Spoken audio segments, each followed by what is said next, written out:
Buongiorno e ben ritrovati con una nuova edizione del TG Flash di New Sicilia. In apertura ancora sangue sulle strade etnee dopo il decesso di un motociclista Agere che si è scontrato con un'auto cisterna. Un altro centauro ha perso la vita in via Due Obelischi a Catania. Nell'impatto tra due moto un secondo giovane è rimasto gravemente ferito ed è attualmente ricoverato in rianimazione al Cannizzaro. Blitz della polizia postale contro la pedopornografia online in Sicilia, 8 indagati e 3 arresti tra Catania, Ragusa e Siracusa.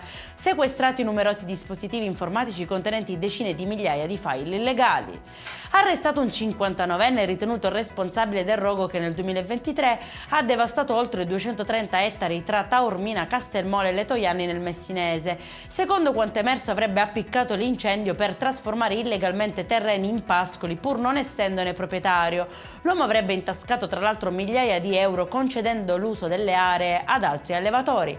Indaga la procura di Siracusa per ricostruire le circostanze del ritrovamento dei bronzi di Riace. Ha aperto un'inchiesta al momento senza indagati sull'ipotesi che le statue siano state scoperte nei fondali di Brucoli nel Siracusano e poi trasferite in Calabria, accertamenti in corso su documenti e testimonianze. E in chiusura spaccio di droga delivery invece da Palermo a Castelbuono. Scattano 3 arresti, i carabinieri sono insospettiti per l'atteggiamento di un giovane salito su un'auto mai vista nel centro Madonita e sceso pochi metri dopo. Le indagini hanno confermato un giro di stupefacenti tra i due comuni.